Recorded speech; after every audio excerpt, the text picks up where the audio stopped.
Today what I'd like to do is talk about, as Cam says, the nucleotide metabolism of schistosoma mansoni. This is very much a UK-Brazil collaborative project. And in a way, what I'd like to do is start with, on the first slide, is acknowledging the sort of large number of people. The project was driven by Humberto in Brazil, and a lot of the work has been carried out by his two graduate students, with contributions from the people at Diamond Light Source and then us in the OPPF.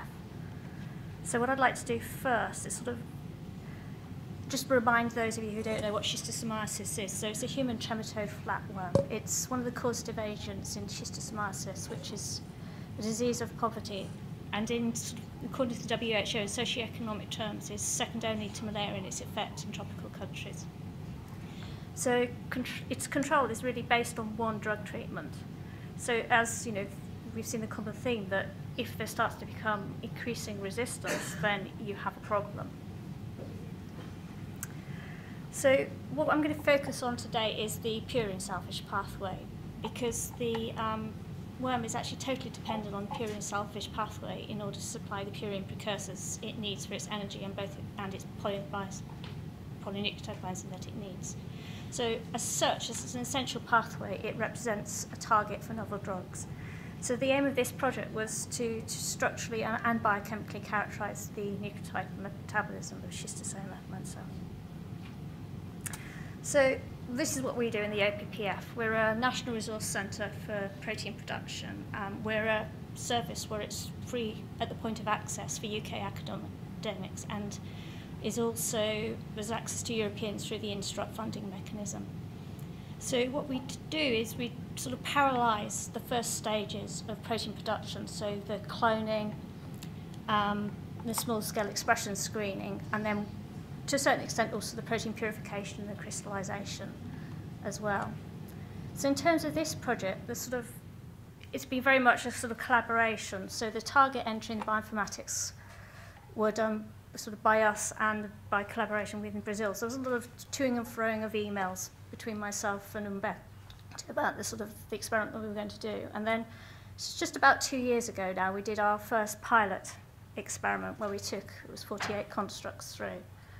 So I did that myself. I took those through and then we reported the results back. And that was, in fact, extremely successful.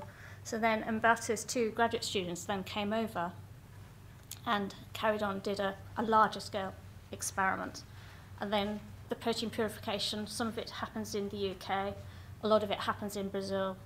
Crystallization happens in UK and Brazil, and the crystals are then shipped largely to the UK for data collection.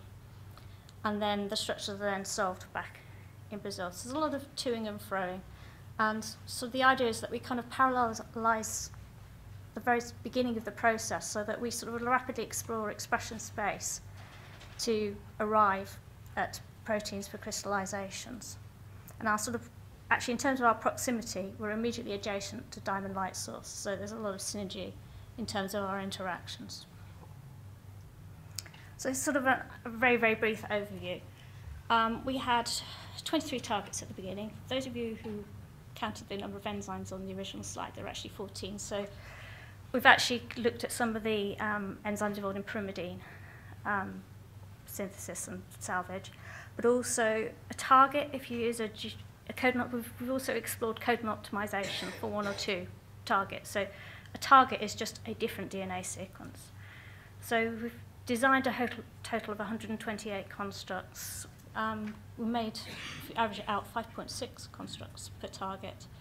So a construct is a combination of a tag and a coding sequence. So for some of the ones that we knew would be more difficult, and there was sort of information from the bioinformatics, perhaps made truncations, we did fusion partners. We always tag with a polyhistidine tag, so an N and a C-terminal tag. I haven't got a pointer, but if you look here, this is a group of 5 constructs. So we have a C-his tag, an N-his tag, there's a sumo fusion there, a TRX fusion, and then an MVP fusion. So we just go all out at the beginning and it depends on the project, but more than one project, but target or construct per target. So of those 128 constructs we initially designed, we made 125. 69 of them expressed in E. coli. And the number of targets that actually expressed was 19 overall. So 19 out of 23 targets we had protein expression for, and those targets were then put into crystallization. And Josie is going to talk about the sort of outcome of the structural studies. Thank you, Louise. Yeah, I'll take from Louise at this point. Learning to drive here. Yes. So I'm José Brandão. I'm from Diamond Light Source, and I will follow on talking about what we did with all those proteins we got so far. So initially, back in 2011, Humberto had in Brazil pretty much PNP. It was his PhD work. He had been working with it for a long time. And they already had a normal crystallography type project where they were working on adenosine kinase. And with the OPPF collaboration, we now have all these proteins. So we went from having just the one protein to having a very nice overview, structural overview of the pathway. So 9 unique structures, 60 enzyme ligand complexes, and out of 120 X-ray data sets, which were done on 900 crystals over the last 3 years in about 6 or 7 trips to Diamond, so about